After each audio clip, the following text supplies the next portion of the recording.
Hello everybody, it's Petraller and welcome back to Minecraft.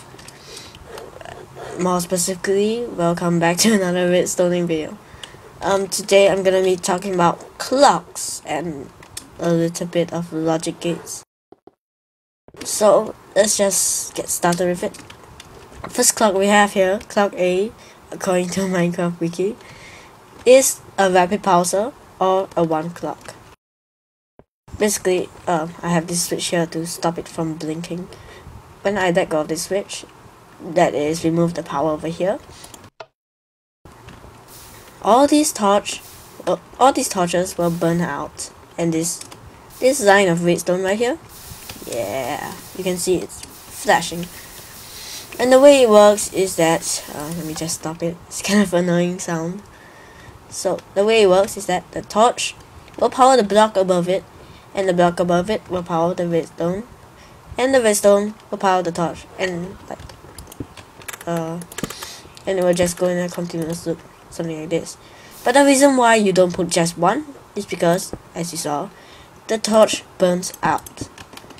Adding redundancy gives time for the torches to burn out and what do you call it? Turn on again, yeah. Now, second clock F. It's a vertical version of this. You see, if I remove the power, it will blink.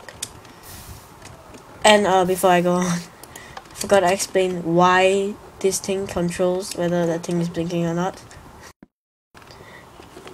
The reason why is because when this is on, all these will be, this whole line of redstone right here will be turned on, and all these torches will turn off. And just because the torch is turned off doesn't mean there is no power here. So that's that. Alright, let's go on. Alright, now we have two clocks. Clock B, the 5 clock, and clock B apostrophe, the 7 clock. Now, what's the difference between the 5 clock and the 7 clock? The 5 clock is faster, simple as that. Turn that off, and you can see a very noticeable difference between the timing. You might notice this is a bit faster, and this is a bit slower. The 5 clock is fairly easy to make. It's like one of the most common clocks made before the repeaters came in beta 1.3 if I'm not wrong. It's basically, if right now how it works is that this is supposed to be off when I flick this lever off. So this will turn on, this will turn off, this will turn on, this will turn off, this will turn on. And you notice this will change from off to on, and then the cycle will repeat. It's almost the same thing for this one, except it adds like one repeater thing here. The traditional repeater. So let's go on to clock D, the 4 clock. I'm not really sure how the 4 clock works, it just does. I need to do a bit of research on it. If I find out, I'll add edit in what do you call it? I'll edit in an explanation. So when I turn this up, yeah, you can see it blinks. You can put the output almost anywhere, like over here, over in the center or the other center. So that is fine and dandy. The variable clock, very useful, and it relies on the repeater in Minecraft beta 1.3. Let's turn this off. See, it blinks, and you can adjust the delay on the repeat. Okay, yeah. I put the delay too low, and that's why it burned out. Put the delay higher, I don't think it will burn out now. Oh, it did. Alright, let's put it higher. So you can see it blinks.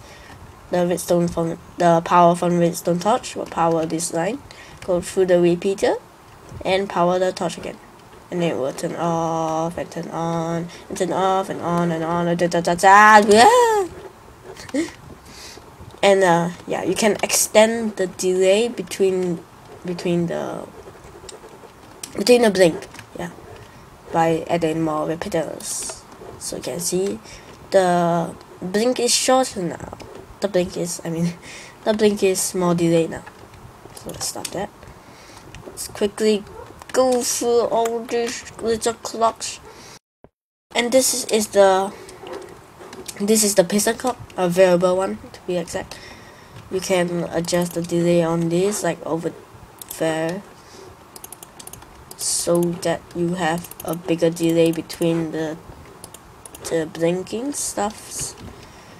And all you need to do to start this up is place a block anywhere above these 4 torches, like that, and you're ready to go. I'm gonna break it to give you an explanation on how it works. So let's give an example. If you put the block here first, above this torch. When you have the block above this torch will power the block, and it will power the redstone line, it will power the piston. The block will be pushed over here.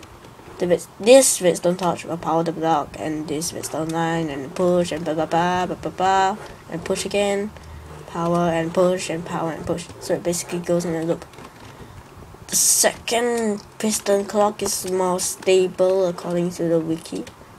So now, right now I have this turned off, and this delay output. It's also variable using this repeater. Should we turn this off? And you can see it works fine. Now the way it works is almost the same, except the block cuts off the redstone signal instead of going over the block and then powering something else. So right now it's like this.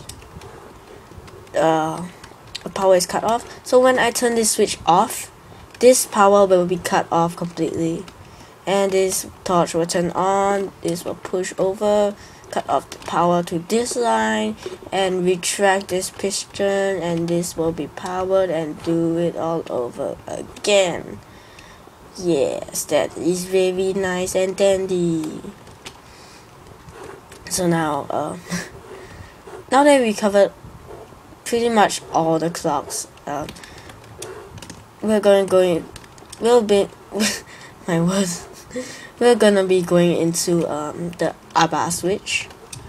The ABBA switch is named that way because, well, let me just show you right now. If I press this button, you'll notice that piston A extends, piston B extends, then piston B retracts, and piston A retracts.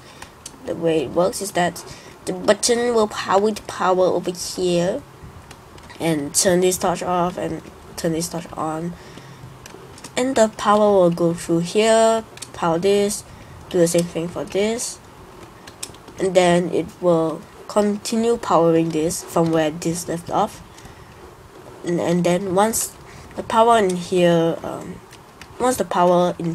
is gone, this will retract, and once the power in this is gone, this will retract. And this retracts before this because of the repeater and stuff. Yeah, so you can adjust the time between the retraction and the time between extension. If I leave the extension back to 4 ticks and the retraction to 2 ticks, I press the button. So you'll probably notice that the time between the 2 pistons to retract is much shorter now. If I put it longer, and you'll see that it's back to normal and the time is getting late. So now I'm going to show you a failed example of a button powering an ABBA switch. Oh, by the way, you can also use a lever to power this thing. And then when you flick it back, yeah. So now let me show you. When you press the button, you see piston A retract and then extend again. The reason this is so because the redstone power doesn't exist long enough to compensate to go through this whole entire line thingy. over here, because it's not that long. The way to fix this problem is to make it longer, of course, and this by using I forgot what it's called. I put an annotation on the screen right now, saying what it's called. So this is the fix button. The way it works is that powers. This is a vertical iris knowledge. It powers the redstone line here. Turns this torch off and this torch on. This power will go through here, and this will be off for now. Let me just show you. Okay, so if I press the button, you see? You saw that? This whole line will be turned off. This will be turned on, and then on, and then on, and then on, and then on, and then it will be reset like that. So when I press the button, you can see that the upper switch works fine now, and that is all good. Now, yeah, I think that's all I have to talk about.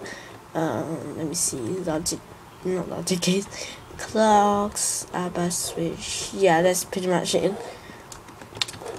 And you also might notice, you probably already noticed, I have brick walls right here and a proper floor instead of grass now.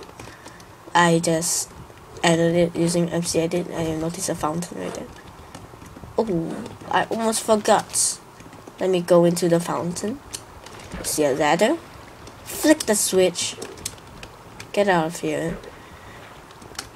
And let's go over here. And let's fall to our doom. So, thank you guys for watching. I hope you enjoyed this video. Bye.